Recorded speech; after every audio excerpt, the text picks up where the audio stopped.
మౌలిక సదుపాయాల కల్పనకు బడ్జెట్లో పెద్దపీట వేశారు. 50 ఏళ్ల కాలానికి రాష్ట్రాలకు వడ్డీ లేకుండా 1,50 కోట్ల రూపాయల రుణాలను అందిస్తామని కేంద్ర మంత్రి నిర్మలా సీతారామన్ ప్రకటించారు. మారిటైమ్ పరిశ్రమల దీర్ఘకాల అభివృద్ధిని దృష్టిలో పెట్టుకుని 25,000 కోట్లతో కార్పస్ ఫండ్ ఏర్పాటు చేస్తామన్నారు. ప్రైవేటు రంగంలో కొత్త ఆవిష్కరణలు ప్రోత్సహించడానికి 20,000 కోట్లు కేటాయిస్తున్నట్లు చెప్పారు. దేశంలోని 50 ప్రముఖ పర్యాటక కేంద్రాలను రాష్ట్రాలతో కలిసి మరింత అభివృద్ధి చేస్తామని నిర్మలా సీతారామన్ వెల్లడించారు. దేశవ్యాప్తంగా మౌలిక సదుపాయాల అభివృద్ధిపై ప్రత్యేక దృష్టి పెడుతున్న కేంద్ర ప్రభుత్వం బడ్జెట్లోనూ ఆ స్ఫూర్తిని కనబరిచింది. మౌలిక సౌకర్యాలను అభివృద్ధి చేయడానికి వడ్డీ లేకుండా 1,50,000 కోట్ల రుణాలను 50 ఏళ్ల కాలానికి రాష్ట్రాలకు అందిస్తామని కేంద్ర మంత్రి నిర్మలా సీతారామన్ ప్రకటించారు. 2021లో ప్రకటించిన తొలి అసెట్ మానిటైజేషన్ ప్రణాళిక విజయవంతమైందని, 2025 నుంచి 2030 కాలానికి రెండో ప్రణాళికను ప్రారంభిస్తున్నట్లు తెలిపారు. ఈ పథకం ద్వారా కొత్త ఆస్తుల సృష్టికి 10 లక్షల కోట్ల రూపాయల మూలధనం సమకూర్చుకునే వెసులుబాటు కల్పించారు.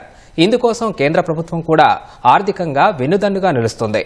మౌలిక సదుపాయాల సంబంధిత మంత్రిత్వ శాఖలు పీపీపీ పద్ధతిలో 3 ఏళ్లలో పూర్తి చేయగల ప్రాజెక్టులతో ముందుకొస్తాయని చెప్పారు.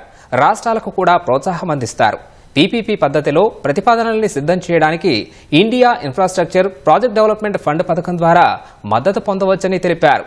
పట్టణాల్లో మౌలిక సదుపాయాల అభివృద్ధి వేగవంతం చేయడానికి 1,00,000 కోట్ల రూపాయలతో అర్బన్ ఛాలెంజింగ్ ఫండ్ ఏర్పాటు చేయనున్నారు. సృజనాత్మకంగా పట్టణాలను పునరభివృద్ధి చేయడం సహా తాగునీరు, పరిశుభ్రతకు పెద్దపీట వేయనున్నారు. మారిటైమ్ పరిశ్రమల దీర్ఘకాల అభివృద్ధిని దృష్టిలో పెట్టుకుని 25,000 కోట్లతో కార్పస్ ఫండ్ ఏర్పాటు చేస్తామన్నారు. ఇందులో 49% కేంద్ర ప్రభుత్వం అందిస్తుంది.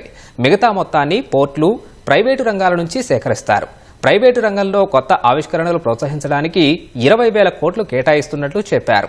దేశంలోని ప్రముఖ 50 పర్యాటక కేంద్రాలను రాష్ట్రాలతో కలిసి మరింత అభివృద్ధి చేస్తామన్నారు.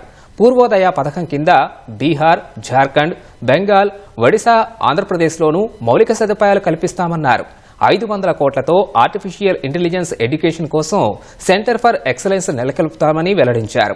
గ్రామీణ ప్రాంతాల్లో ఇంటింటికి తాగునీరు అందించే లక్ష్యంతో అమలు చేస్తున్న జల్ జీవన్ మిషన్ను 2028 వరకు కొనసాగిస్తామని వివరించారు.